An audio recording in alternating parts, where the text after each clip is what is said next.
Buenas noches, esto es Zona Franca, yo soy Daniel Pacheco. Tiendo a estar de acuerdo con quienes creen que sin haber empezado su gobierno, el presidente electo Iván Duque hizo un poquito el oso. El presidente electo ha sido objeto de burlas de columnistas, la mayoría de la oposición y de todos los caricaturistas. Por eso rescato aquí atrás a Osuna.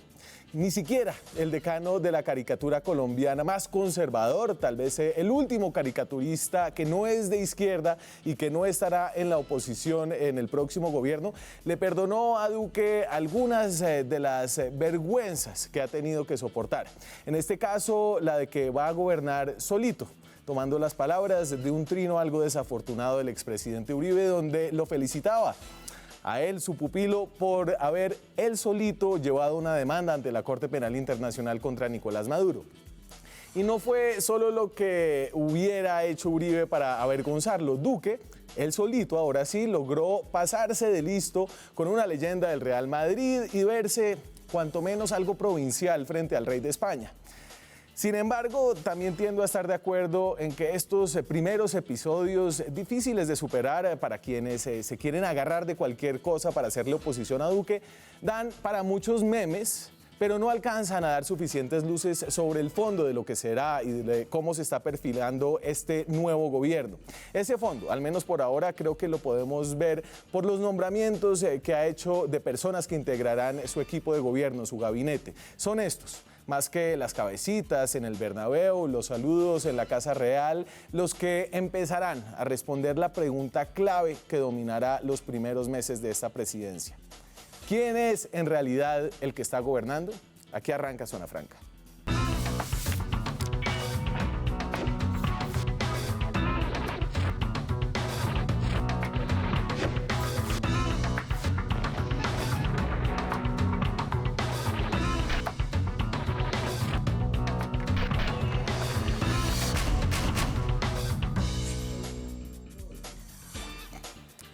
Y para hablar hoy de gabinetología, de algunos hechos en la política nacional, el tema de Iván Márquez, el anuncio de Álvaro Uribe de que no quiere ser el presidente del Senado, me acompañan esta noche por primera vez aquí en Zona Franca Lucas Pombo, es periodista político, abogado, trabaja en la W. ¿Qué tal, Lucas? Muchas gracias por la invitación.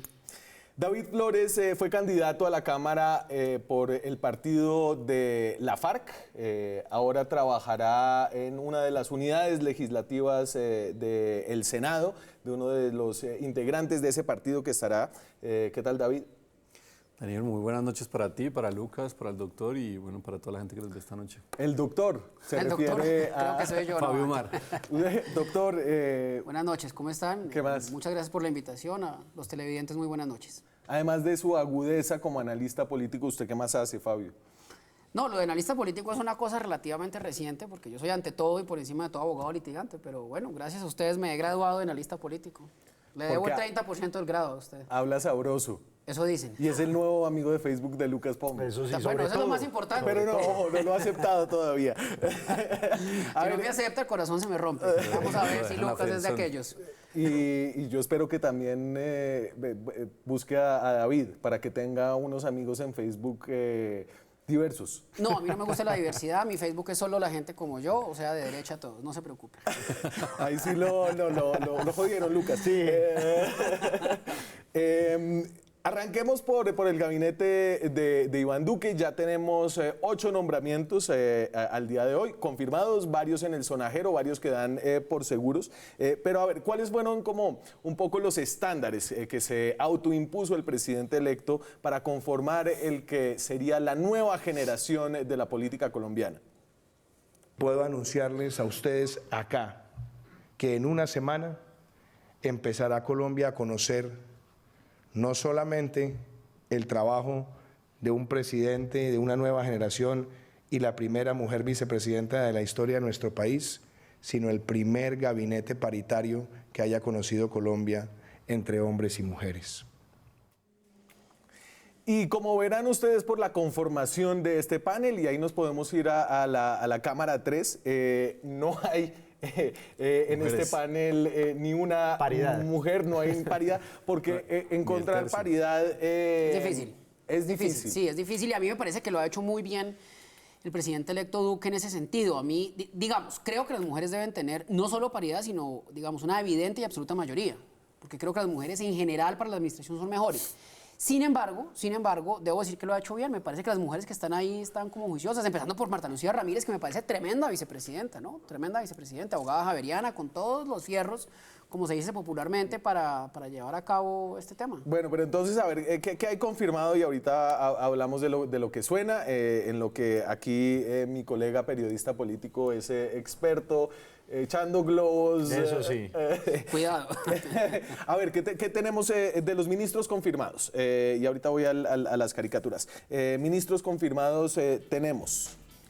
Y entonces, ahí Jorge Mario Eastman no está confirmado, ese lo dan por hecho y lo dimos por hecho nosotros al hacer esta gráfica. Íntimo amigo del presidente Jorge Mario Eastman, ¿no? Sí. Y lo va a tener cerca, desde luego. Amigo de la infancia, ¿no? Y el cargo más importante después del presidente, para mi gusto, ¿Cree porque... usted? No, es que, digamos, la estructura de la presidencia de la República, de palacio, por decirlo de alguna manera, en esas intrigas palaciegas de otrora, el secretario general de la presidencia es quien le habla al oído del presidente de la República. Bueno, entonces, Alberto Carrasquilla en el Ministerio de Hacienda, Gloria Alonso Másmela en el Departamento de Planeación Nacional, un cargo que tal vez es no tan vistoso, pero clave sobre todo el arranque de un gobierno cuando hay que sacar adelante el plan de desarrollo. Y Andrés Valencia Pinzón, ministro de Agricultura, viene de ser el jefe del gremio de los pollos. Genavi. Entonces, David, a ver, espérese, démonos un compás de espera antes de pasar con los más recientes. Estos tres, le repito, el de Jorge Mario Eastman no está confirmado. Estos tres fueron anunciados la semana pasada. David, ¿usted ahí qué empieza a ver? Bueno, uno lo que puede empezar a ver ahí es que realmente antes que el gobierno de Iván Duque lo que estamos hablando es del gobierno Uribe III. Yo creo que es muy diciente que Iván Duque nombre como ministro de Hacienda, quien fue el primer ministro de Álvaro Uribe Vélez en Hacienda. Creo que es absolutamente cuestionable que un ministro de Hacienda haya sido incurso en esto del escándalo de los Panama Papers. Por lo menos, digamos, maniobras de elusión y evasión de impuestos, valdría la pena investigar con mayor detenimiento y, por supuesto, pues una agenda que por lo menos nosotros no compartimos absolutamente, diríamos, neoliberal, evidentemente, sí, frente a lo que fue el recorte de la pensión número 14 y en general lo que fueron las políticas Daniel económicas Coronel dedica una bonita columna en la revista Semana. Que él impulsó. Entonces, realmente lo que uno puede decir es que estamos ante un ministro, un gobierno en cuerpo ajeno, ¿sí? Y no están allí planteados, pero está Carrasquilla, está Carlos Holmes Trujillo, Nancy Patricia, que a pesar de que siempre ha sido muy cercana a Vargas Lleras, es también de la entraña del presidente Uribe, ni qué decir de la ministra Arango en Cultura. Todavía Entonces, la primera idea es que estamos ante el gobierno de Uribe III y no de Duque. Y claro, y esa es la pregunta fundamental ahora que todo el mundo se está haciendo un poco con todos estos nombramientos. Me va a tocar, usted ya se me adelantó, entonces se los completo, los que sí están confirmados. Tengo a Nancy Patricia Gutiérrez como ministra del Interior, la primera ministra del Interior en la historia de este país. Fabuloso, me parece. Carlos Holmes Trujillo, ojo, Holmes es el segundo nombre. Sí, no es su apellido. El canciller Trujillo. José Manuel Restrepo, ministro de Comercio Exterior. Ricardo José Lozano, ministro del Medio Ambiente, y María Victoria Angulo, ministra de Educación, actual secretaria de Educación del Distrito de Bogotá. Y ahí, en cambio, uno ve los que usted nombró, David, pero también ve unas caras nuevas. Sí, pues que yo creo que es apenas normal que a David no le gusten los ministros del presidente electo Iván Duque. Y es que el proyecto que ganó fue uno distinto al que David representa y ese pensamiento está reflejado en ese gabinete. Por supuesto, Alberto Carrasquilla no es una ficha de Álvaro Uribe en este gobierno. Alberto Carrasquilla fue la persona encargada de diseñar el plan de gobierno de Iván Duque. Es una persona muy cercana a Iván Duque, una suerte de maestro político de Iván Duque, lo ayudó en la confección de todo ese programa y es apenas normal que obviamente hay nombres conocidos, como en todos los gobiernos hay nombres conocidos, Pero sí hay sorpresas, hay gente joven, me parece que ese fue un rasero que se impuso el propio presidente Duque, tal vez demasiado estricto. Creo que ese sí, ese se lo volaron. Se lo porque volaron el y él se lo autoimpuso el de una manera promedio- un el poco... promedio de edad está por encima de lo que le había un poco planteado. ingenua, pero sí hay caras muy técnicas, sobre todo... No hay nadie más chino que él. No, nadie más chino que él. Digamos que resalto que no hay cuotas políticas, que ese era uno de los miedos Sí, que sí. parecía durante las elecciones a la presidencia de la República. No hay representantes del Partido Liberal, no hay representantes de César Gaviria, del Partido Conservador. Parecen ser personas de la entraña del uribismo, de la entraña del mismo Iván Duque, y él mismo va a tener que responder por esos nombramientos que nadie se los impuso. Ahí hay, y a ver, uno puede ver esto de alguna forma y estos nombramientos empiezan a ser como un medidor en lo que podría denominarse un traicionómetro. Fabio, ¿no? Sí, digamos. sí. Digamos, utilizando la Sí. expresión que puso el expresidente Uribe acerca de su relación con Juan Manuel Santos. Pero yo diría que este traicionómetro no va entre la lealtad y la traición, sino podría ser como un traicionómetro más ilustrado que nosotros armemos, que sea entre la obediencia y la independencia. Iván Duque puede ser igualmente de derecha como Álvaro Uribe, pero puede ser una versión independiente de derecha, una versión duquista, un gobierno distinto. Más al de independiente, Álvaro Uribe. digamos, que yo creo que es lo que va a pasar y no dentro de mucho tiempo. Yo creo que Iván Duque, manteniéndose de derecha, manteniendo una línea dura de aplicación del derecho, del Estado. Pero él es de centro, ojo, ese ahí me equivoqué yo. ¿Quién? Duque. No. El Duque. libro de él, ¿cómo es que se llama, Lucas? ¿Cuál de todos? Tiene como 8 en el mercado ahorita, ¿no? Uno que tiene algo del centro. Extremo centro se llama el... Bueno, no, pero a ver, eso hay que decirlo y uno no. no puede usar eufemismos. Como el Aquí centro ganó un es gobierno de el camino. derecha y eso está bien y por eso votamos. Y derrotamos a los que parecían ser gobiernos Ojo, de usted eso votó sí, por extrema Vargas, izquierda. usted- No, usted yo es voté en la segunda vuelta por Iván Duque. ¿Cómo iba a votar por Petro, por favor? Habiendo dicho eso, yo creo que hay en este momento hay un gabinete importante de centro derecha, ante todo técnicos, estoy de acuerdo con Lucas, no hay figurines políticos, no hay títeres de estos recomendados del liberalismo, pareciera que son personas muy técnicas. A mí la ministra de Educación me gusta mucho, ha hecho una muy buena labor aquí en Bogotá. En general me parece que hay gente muy seria, lo que pasa es que hay que darles un compás de espera que se equivoquen, porque se van a equivocar. Ante todo, la política es un ejercicio de equivocaciones. Ojalá Duque ya no se equivoque más. Pues no, el país está en manos de O sea, él en ha este momento, comenzado muy un mal. país muy dividido, muy polarizado. No, pero muy fueron unos preocupante. detallitos, fueron unos, es decir, unos detalles. ¿Qué, lo de la visita a España? Sí. No, mire, es que esos somos los colombianos, nosotros no damos para más, Pacheco, digamos las cosas como son. Es decir que el presidente es mal presidente O sea, porque serviles. entra a cabecear o no en el Bernabéu, por Dios, a ver, o sea, comparen a George Bush las bobadas que hizo en sus años de gobierno, comparen a Trump No, las pero si el pendejadas que ha hecho. si el rasero es George Bush o Donald Trump, pues estamos claros en cómo sería comparar a Duque. Yo creo que el propio Duque no le A gustaría ver, que lo pero usted no me va a compararan decir con aquí que es que rompió el protocolo real, David. ellos. No, pero ¿cuál es un poco yo la- sí creo que, digamos, los que nos dedicamos a la política sabemos que en la política la forma es contenido. Y me parece que el acto que hizo Duque fue absolutamente servil y eso me parece criticable. Inclusive así yo no haya votado por él es el jefe de Estado y en ese sentido representa internacionalmente a los colombianos y creo que lo que él hizo un poco al ridículo y esa es la verdad. Vamos Y creo por que partes, eso- no eso es en el ese jefe de Estado, pero no más allá de viajó eso- como pero jefe más de allá de Estado. eso, pero más allá de eso yo sí quiero, digamos, llamar la atención sobre como una opinión de conjunto sobre el gabinete, sobre lo que conocemos y sobre lo que viene. Uno, me parece que es claro que y ahí insisto en la tesis de que es el gobierno Uribe 3. Pero venga, uno por uno. No, entonces, listo, Carrasquilla, le entiendo, ¿no? El ministro de Hacienda de Álvaro Uribe del 2002 al 2007, Carlos Holmes Trujillo, está bien, Nancy Patricia Nancy Gutiérrez. Patricia. Sí. La señora agricu- Arango de Cultura, digamos que Pues, todo el espérese, esa mundo- todavía no está. pero no Entonces, está. Y la, uno veo, que está. y la veo más en trabajo que en cultura. Alonso Másmela, definitivamente- Gloria Alonso Másmela. Ni idea, nadie sabía quién era. Técnica, muy técnica, vicecontralora. Viene la Contraloría de números y de investigaciones y de cosas serias. Trabajando con un liberal, ¿cierto? Banco de la República. Tiene a Valencia, es que se Sí, llama Fenavi. Agricultura, Fenavi. Tiene a José Manuel Restrepo, ¿no? Ahí que usted, ¿qué ve? No, hay una gente ahí viene, distinta. digamos, un segundo componente que yo quiero plantear acá y es que evidentemente pues hay una conexión, una agenda empresarial en buena parte de estos nombramientos, digamos. que claro, hay una visión de orden político que lo puede considerar acertado, pero a uno no deja de causarle preocupación y es, bueno, ¿va a agenciar los intereses de todos los colombianos o va fundamentalmente a impulsar una agenda empresarial? Que es un poco la preocupación que uno le queda también frente a esto. Lo tercero que no me parece menor, yo creo que el hecho de que por lo menos dos de los ministros sean cuestionados, insisto, el tema de Carrasquilla con los Panama Papers y la sociedad offshore. Espérese, entonces tramitemos esto un poco de lo de Carrasquilla. A ver, ¿qué fue lo que pasó con Carrasquilla? Lucas. Pues a ver, Carrasquilla, como bien lo dice, estuvo en medio del escándalo de los Panama Papers y usted recordará también el escándalo de los bonos de agua.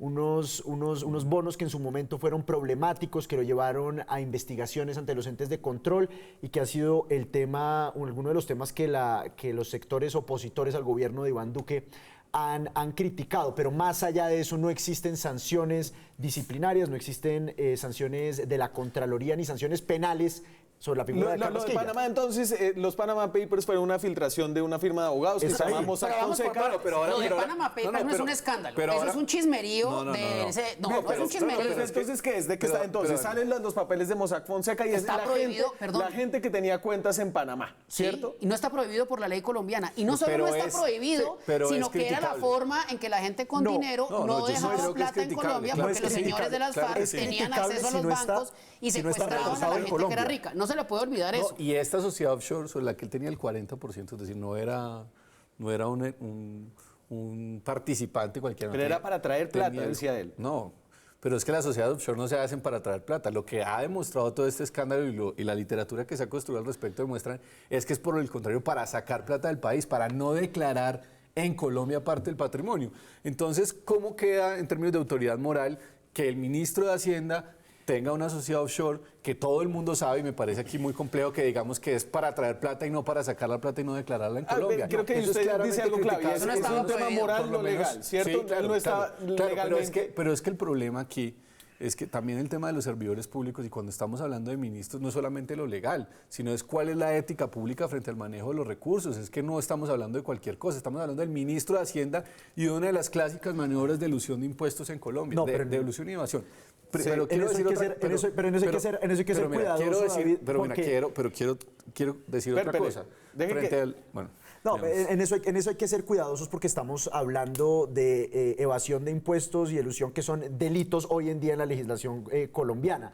Entonces, en ese sentido hay que ser cuidadoso. Aquí la irregularidad es si el señor sacó la plata y no la reportó. Si la sacó y la reportó, no hay ningún problema. Entonces eso no es ahí una línea gris que está mal sacar la plata. Sacar la plata no está mal. Estoy de acuerdo con usted, Lucas, estoy de acuerdo con usted. Sacar la plata no está mal y no es quiere que su cuestionable. ministro de Hacienda esté sacando plata de Colombia. No, pues que no tiene nada de malo. Sacar la plata no tiene malo. Lo que no está mal es no pagar impuestos sobre esa plata. Lucas, hagamos historia. Los señores de las FARC nos tenían sitiados a los colombianos. No se podía salir por las carreteras, tal vez se nos ha olvidado eso. Y tenían la buena costumbre para ellos de secuestrar a las personas que de algún modo tenían dinero. Como solución a eso, porque tenían acceso a los bancos los señores de las FARC y a la DIAN, la gente empezó a sacar el dinero a sus cuentas en Panamá, lo cual era perfectamente pero legal. Fabio, para eso, para evadir impuestos. Pero es que, perdón, ¿está prohibido tener plata afuera? No. Hasta hace unos pocos Pero usted me va a decir que no hay unos esquemas de evasión con los paraísos fiscales. No, de evasión no, me da mucha pena. Hay esquemas de elusión, que es una figura perfectamente permitida en la ley tributaria, y es pagar la menor cantidad de impuestos siempre apegado a la ley. No, es que las cosas hay que hacerlas técnicamente. Usted es abogado, David, yo también lo soy. Por eso le estoy diciendo, y lo dije claramente, de elusión y de evasión, y podemos debatirlo. Pero, digamos, sacar a las FARC en el debate, claro, pero las FARC estaban en la ilegalidad. Aquí estamos hablando de un actor plenamente legal, de una persona que, insisto, hoy es ministro de Hacienda. Y yo sí creo que es altamente criticable eso, sí lo creo. Y me parece pues que tampoco hay que ser ingenuos. Es decir, las sociedades offshore han sido creadas fundamentalmente en el mundo para sacar capital y no declararlos en los países, para bajar las declaraciones de impuestos. Porque en ese momento se podía, podemos decir lo que hay que declararlas. Podemos decir lo que quiera, defender políticamente lo que quiera, pero todo el mundo sabe que esa es realmente la función de la sociedad. Y entonces, vamos más allá de Carrasquilla. Había un segundo cuestionado, decía usted, y se está refiriendo a Nancy Patricia Gutiérrez, me imagino. Sí, claro que sí. Y lo digo porque tuve la oportunidad de vivirlo en ese momento. Digamos, tuve la oportunidad de, inclusive, tendré que mirarlo históricamente, tuve la oportunidad de estar ese día en el Congreso cuando ella le hizo el debate a Piedad Córdoba. ¿sí? Cuando ella le hizo el debate a Piedad Córdoba, y sí me parece ¿Y qué dice la claramente- justicia al respecto? No, pues digamos, a ella la absolvieron. La absolvieron, O sea, ¿sí? la absolvieron. La absolvieron. Está absuelta. Sí, ¿Punto está final? absuelta. Está absuelta. Y Sí, de hecho, está absuelta, pero- ella denuncia que fue objeto de falsos testigos, un fenómeno ahí... Bastante extendido. Bastante extendido. Algo que volvió a salir durante las declaraciones que se conocieron alrededor del caso de Brecht, que le estaban pidiendo a Otto Bula que enlodara entre ellos a Nancy Patricia Gutiérrez. Sí, y a Nancy Patricia Gutiérrez la han investigado durante 6 años. Más o menos. Y El estilo de la Corte. Y digamos que ahí yo sí soy respetuoso de la Corte Suprema de Justicia, que si decide absolver a una persona, lo mínimo que uno puede hacer es darle el beneficio de la duda y la presunción de inocencia, y no partir de la base de que cualquier investigado... No, en eso estamos totalmente de Pero acuerdo. que ya no hay En beneficio eso de estamos duda ni es totalmente presunción de acuerdo. inocencia, ¿no? Ahí No. ya no hay presunción de inocencia ni beneficio de la duda. Ahí está absuelto. Pero Punto final. quiero decir lo siguiente, no se me dejó terminar. Para No mí habla. es claro que ella, digamos, está ilegalmente, fue absuelta y comparto evidentemente eso. Lo que voy es en términos políticos.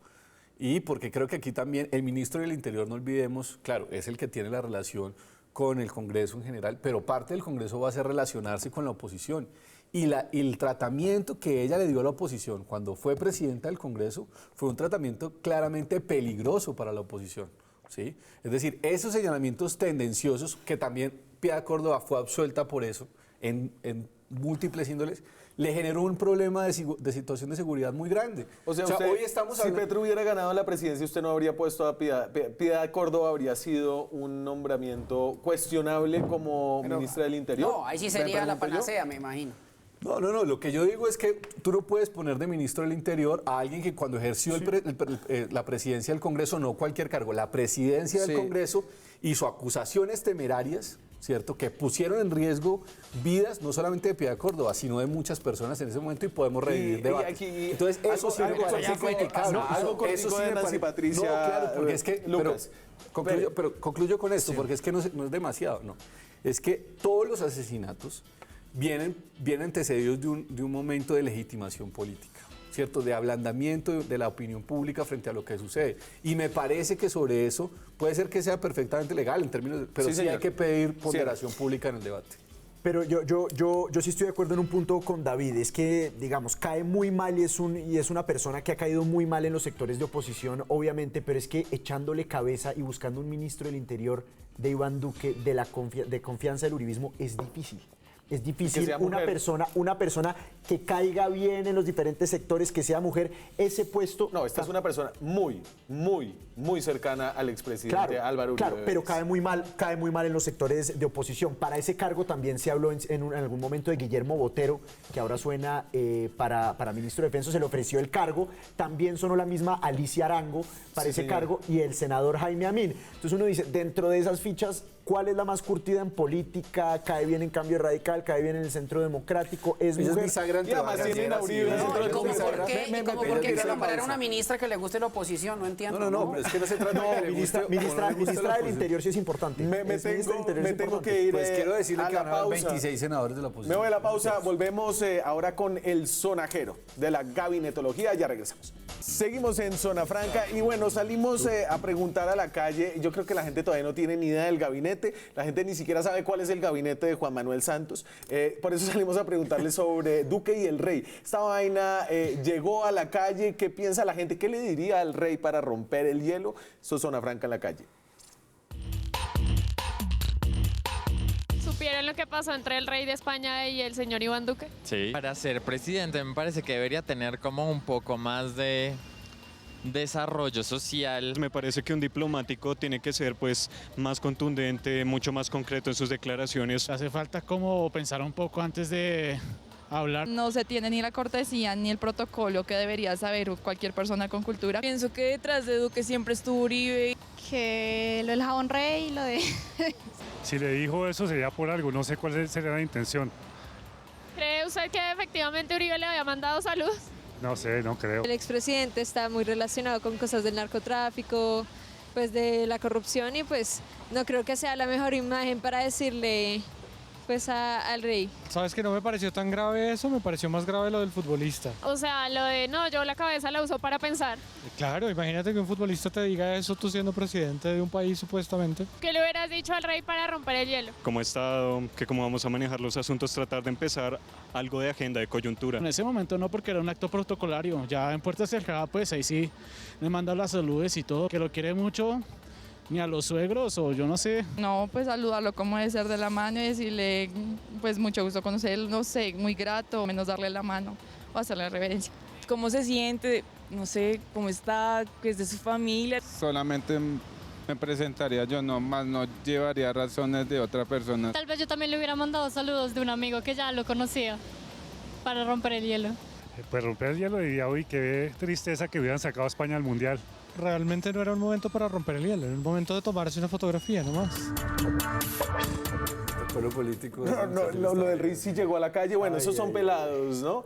¿Pero qué? Eso va a quedar. ¿Usted qué le diría? ¿Melos? No, ¿al rey qué le diría yo? Melos. ¿Qué es melos? ¿Qué es eso? Que estamos melos. A ver, Lucas, usted que es un millennial, ¿qué es melos? Estamos melos sisas, ¿no? ¿Nada? No, yo me quito el reloj. Si digo eso, me escondo. No sé qué es eso. Y le comparta la... Le falta un poco de calle. Me sobran años, no sé, qué pena con ustedes. Es que se ve muy joven, Fabio. Gracias, muy amable. A ver, ¿cómo le ha ido a los nombramientos? Y aquí en algunas incluyó los del sonajero en términos de esta pelea o esta barra que se puso por el género. Y en cuanto a lo que va, mire, son los hombres del sonajero, hombres confirmados, es lo que compone lo amarillo y lo rojo. Lo azul son mujeres confirmadas y mujeres en el sonajero. Entonces yo creo que ahí, esos son de los 16 puestos de ministerios. Ahí, según lo que suena, la cosa está muy cerca a la paridad. Está bien. Y yo sé que esto les ha costado sudor y lágrimas. Encontrar y digamos que poder cuadrar todos estos nombramientos para que sean equilibrados, no fue fácil. No, sí, es muy fácil. Es más fácil de lo que uno se imagina. Lo que se necesita es voluntad política. Lo que sí me parece que le ha costado es ese compromiso de un gabinete joven. Eso sí le ha costado. Y aquí entonces miren lo de los jóvenes cómo va. Y estos son simplemente los mayores de 50 y estos son los 9 confirmados. Es difícil saber la edad exacta de algunos de ellos, pero yo tengo como menores de 50 a Restrepo, a Alonso Másmela. La educación. Carrasquilla. Y a la educación. Y Jonathan Malagón. Carrasquilla, Sí, ¿cuántos años aquí tiene? solo tengo los confirmados. Carrasquilla tiene 52 años. No sé, pregunto. Carrasquilla come años, pero no. Carrasquilla tiene exactamente 52 años. ¿52 años? Sí, yo lo googleé el otro día. No sé. Pero ese sí, problema se metió solito Duque y ese sí me pareció un error porque sí está sufriendo por eso, porque eso sí es difícil hay encontrar carteras personas que con un requieren edad y perfil. canas. Claro que hay carteras que requieren edad, canas. Y esta sí ya creo que esta se la voló, esta no la va a cumplir. Sí, no. Primera bueno, era una medio promesa. No, pero ahí está bien, fíjese que la tercera parte que sea joven, digamos, pues está este bien. gobierno empieza incumpliendo. Sí. Bueno. Pues tengo que decir la verdad, ¿qué hago? Pues me invitaron a decir eso. Pues yo hago lo que me toca y es decir, pero es que quiero decir que empiecen cumpliendo. Había dicho 3 cosas, digamos, que quiero poner. Uno, el tema de la edad, que es evidentemente el tope se vuela. Que entre otras cosas habría que mirar también una discusión de qué significa renovación, ¿sí? Pero bueno, ese evidentemente se vuela, ese es un tope que se vuela. Género, ahí va. Sí, hay un segundo tope que se vuela y un segundo elemento que había dicho que no fue tan reconocido públicamente, pero que lo dijo, y es que él iba a tener un gobierno de las regiones, ¿cierto? Y aquí lo que vemos es fundamentalmente mire, Carlos Colmes es Bayuno, la de educación es de pero hace mucho, pero digamos, Tolima. Pero que uno puede decir que provengan de allá, Ricardo decir, que Lozano representen de las Santander. regiones, que conozcan su realidad. Pues a mí me gusta mucho Armenia. Le voy a dar mire las de universidades. ¿Sí? Mire las universidades, esta es interesante. Las universidades de los 8 nombramientos confirmados y los 7 nombramientos probables. Entonces ahí tenemos la Universidad de los Andes y además la Facultad de Economía de la Universidad de los Andes. Tiene educación, tiene Hacienda, tiene el DNP. Muy del corte de Duque, eso sí. Bien, me parece una buena decisión. Pero mire, Duque está blanqueando a sus estatus, Sergio. Hubiera sido un buen mensaje, una carga más profunda en las universidades públicas, que eso siempre ha faltado. Faltó durante el gobierno del presidente Santos y está faltando. Sí, pero es difícil, no es fácil. ¿Usted es javeriano? Sí, de la gloriosa Pontificia Universidad Bueno, mire, Javeriana, la pero me Ponti va parece en que estamos segunda. un poco cortos. Pero qué más, no, tampoco. No, la no, Ponti. esperaría mayor representante. El CESA me parece muy bien, gran casa de estudios, el CESA, me parece bien. Y hay uno de la Universidad Nacional, que eso sí es sorprendente. Me tengo que ir a la pausa. Cuando regresemos, cerramos con dos temas de coyuntura. Uribe no va a la presidencia del Senado. Iván Márquez no va a ocupar su curul en el Senado tampoco. Ya regresamos. Seguimos en Zona Franca esta noche con el gabinete, lo que se conoce ya y lo que suena del presidente electo Iván Duque Márquez. Antes yo les decía que una de las grandes preguntas es básicamente con este gabinete, ¿para qué lado, qué indicaciones está dando Iván Duque? La pregunta grande que es, ¿va a traicionar, como lo puso el mismo Álvaro Uribe, a su mentor cuando se trataba de Juan Manuel Santos? Y yo aquí les quiero mostrar esta herramienta que estoy construyendo yo con el periodista del País, Jorge Galindo. Este es el traicionómetro, lo pueden encontrar en internet, traicionómetro.co, y estamos midiendo, hemos identificado 25 puestos del gabinete para arrancar.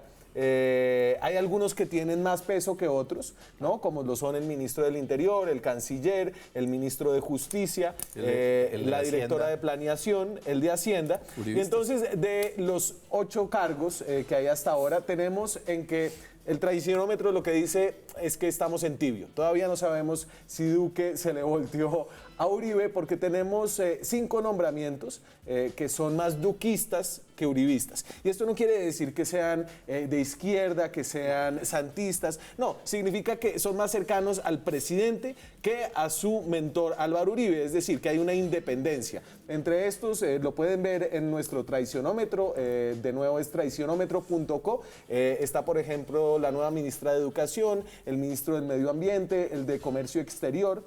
Está la directora del Departamento Nacional de Planeación. Estos, en nuestra opinión, hay una explicación de la metodología, son nombramientos duquistas. Y hay, en cambio, 3 con mucho peso que sí son de la entraña del expresidente Álvaro Uribe Vélez, que son Alberto Carrasquilla, son el canciller Carlos Holmes Trujillo y son la ministra del Interior Nancy Patricia Gutiérrez. Lo seguiremos trayendo el traicionómetro, a ver cómo va. Después le podemos meter más vainas. Esto es un proyecto que estoy haciendo yo con Jorge Galindo, columnista del País, periodista de datos, para que le echen un ojo. El traicionómetro.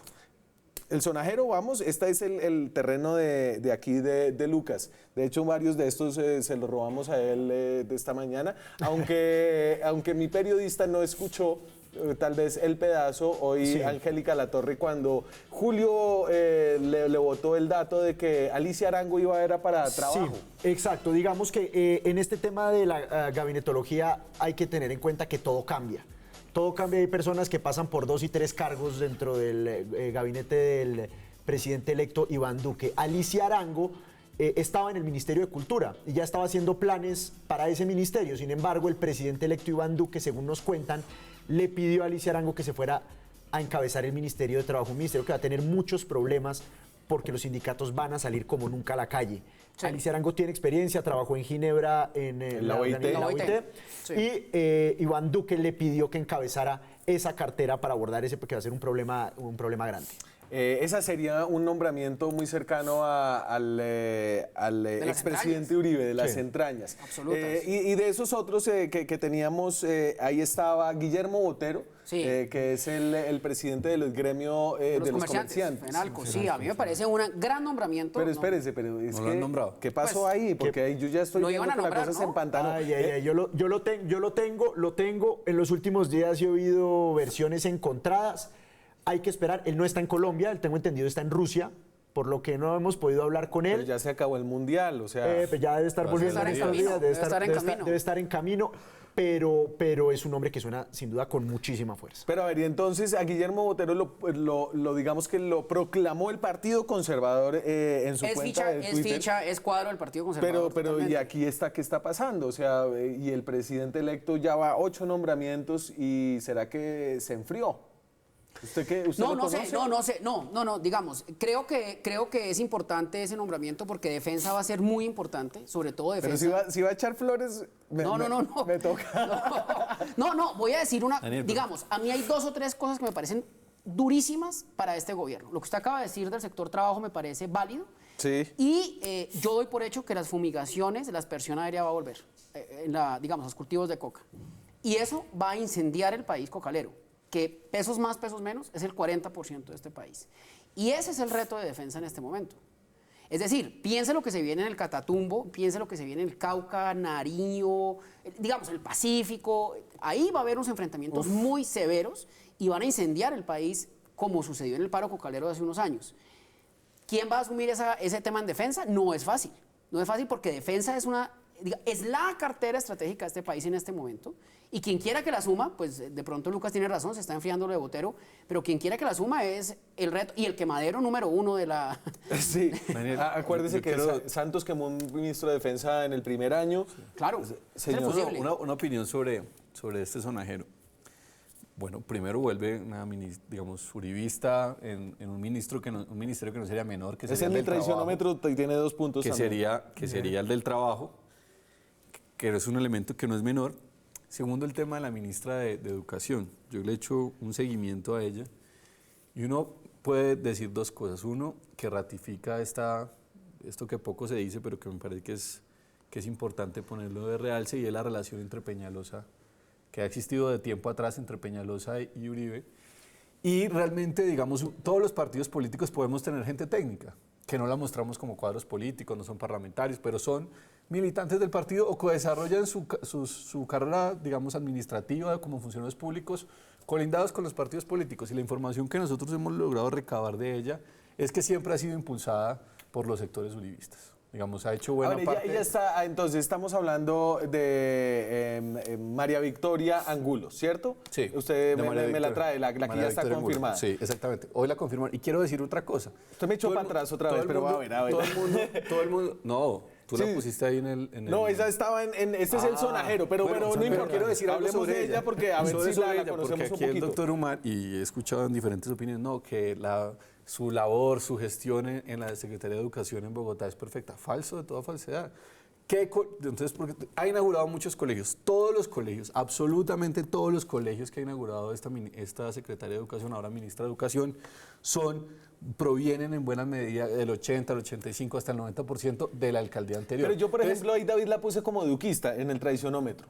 Yo no comparto eso por lo que te digo, porque entiendo que ha hecho su trayectoria como funcionaria pero entonces pública, hablemos de la trayectoria de ella. La trayectoria de ella es... Álvaro Uribe, para responder, pero Álvaro Uribe no la pone a ella. No la conoce. Claro que no la pone a ella. Le hablan a Iván Duque de la labor de la doctora Angulo, él considera que es una buena ficha y la pone. Rápidamente, Lucas, ella es economista de la Universidad de los Andes, entra a trabajar en el Ministerio de Educación con Cecilia, en la Secretaría de Educación de Bogotá con Cecilia María Vélez durante la administración de Antanas Mocus en el temprano 2000. Después se la lleva Cecilia María Vélez al Ministerio de Educación. Ahí está como 7 años y remata gobierno Uribe en el departamento. Si alguien era de la entraña y ha sido de la entraña toda la vida de Uribe, Cecilia María de Vélez White. ¿O no? ¿O lo vamos a negar? Sí. De acuerdo. Claro que, pero una entraña porque la jefe era la entraña, la subordinada resulta de la entraña. No, aquí estas filiaciones políticas por vía de sangre no deben existir. No, es que yo no le estoy, digamos, ella tiene todo su derecho de tener un pensamiento político, yo comparto, ganaron, evidentemente pues van a poner técnicos que desarrollen desde el punto de vista, comillas, técnico, un planteamiento político. Claro, no vamos a decir que estos técnicos neoliberales no son políticos, yo estoy de acuerdo con usted. Por eso, digamos, y que tiene una formación, yo no lo estoy desconociendo. Lo que quiero decir aquí es 2 cosas.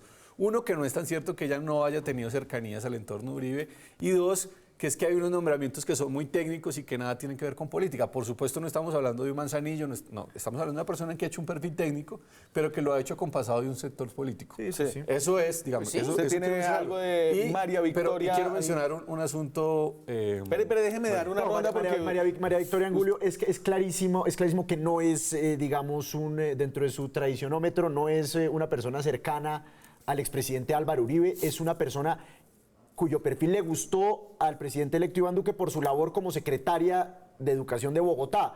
Uno puede hablar de Alicia Arango como una persona muy cercana a Álvaro Uribe, Carlos Holmes Trujillo, Alberto Carrasquilla, pero en este caso yo creo que sí nos estamos desviando si pensamos que es una ficha peñalosista, sí, seguramente. Pues claro. Espérese, entonces déjeme devolverme al sonajero porque suenan más. Hablábamos de el caso de Botero. Ahí no ha sonado. ¿Qué más tengo es que ese en es el gran chicharrón sonajero? en este país en este momento. Defensa es el gran. Tiene a Juan Pablo Uribe, Juan Pablo Uribe. Malagón, sí. A ver, estos yo se los robo a usted, Lucas, más bien. Sí, esos veo que me los... mire, Juan Pablo Uribe es una persona muy técnica. Él es el director, si no me equivoco, de la Fundación Santa Fe de Bogotá. Él fue viceministro de Salud, si no me equivoco, durante el gobierno de Andrés Pastrana, pero digamos que es una persona reconocida dentro del gremio médico como una persona técnica, conoce el manejo del sistema de salud, es el actual director de la Fundación Santa Fe y sobre él no creo que haya mayores consideraciones. A mí no me gusta ese nombramiento. Consideraciones ese técnicas. posible nombramiento. ¿Por qué? Porque Juan Pablo Uribe tiene una formación de médico. Y no creo que el problema de la medicina y de la prestación de los servicios de salud en Colombia deba dárselo un médico. Eso es como poner a los abogados a administrar la justicia. Mire cómo está la justicia. Tiene toda la razón. Ese es un gran ejemplo. Y mire lo mal que está la justicia. Es porque le hemos administrado los... No, perdóneme. Es que ahí se requiere un tipo que sepa de finanzas, de economía, de administración. Ese señor es un cirujano muy bueno. No, es el director de una fundación que maneja miles de millones de pesos, digamos. No, no es un tipo que simplemente se metió en una sala de cirugía, hace una sutura y se sale de la... que requiere los números y las finanzas que requerimos los colombianos para el tema de salud. Es que el tema de salud es un tema grueso en este país y las tutelas tienen al borde de la quiebra a un poco todo. De acuerdo, pero ya tuvimos un enfoque economista con el doctor, con el ministro que a mí me gustó mucho su gestión. Alejandro Gaviria, que hizo una excelente gestión. Ahora tal vez es el momento de darle otro enfoque. Bueno, no, démosle chance que se equivoque. No me fascina que los médicos estén enfrente del tema médico y los abogados del tema me voy a la pausa. Justicia. Me voy a la pausa. Nos quedan nombres de dónde vienen estas personas, a quién están representando. Hablamos de género, hablamos de edad, hablamos de las universidades donde han estado. Ya regresamos. Seguimos en Zona Franca. Este viernes festivo se posesionará el nuevo Congreso de Colombia que estará legislando hasta el año 2022. No estarán entre estos congresistas uno muy esperado, que es Iván Márquez, y estas son las 3 razones que da para no posesionarse. ¿Desde dónde firma el comunicado? Él está en Miravalle. Miravalle en Caquetá. Entonces, dice, el montaje judicial o entrampamiento urdido por el fiscal y la DEA que hoy tiene injustamente tras las rejas a Jesús Santrich. La impresionante desfiguración de la JEP comparada con el texto original firmado por las partes en La Habana y no ve por ninguna parte la determinación de cumplir con asuntos esenciales del acuerdo como la reforma política, sin la cual no habría condiciones para el tránsito de la rebelión armada a la política legal. David, este es todo suyo.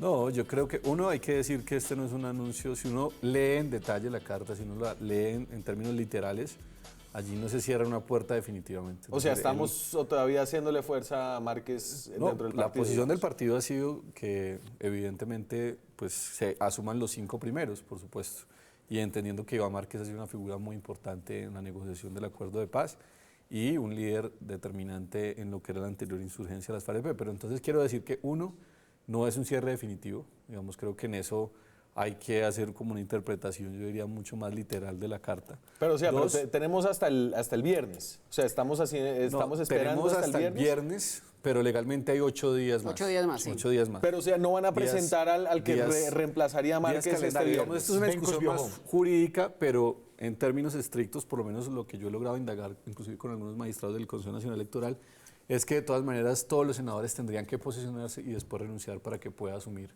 el de abajo.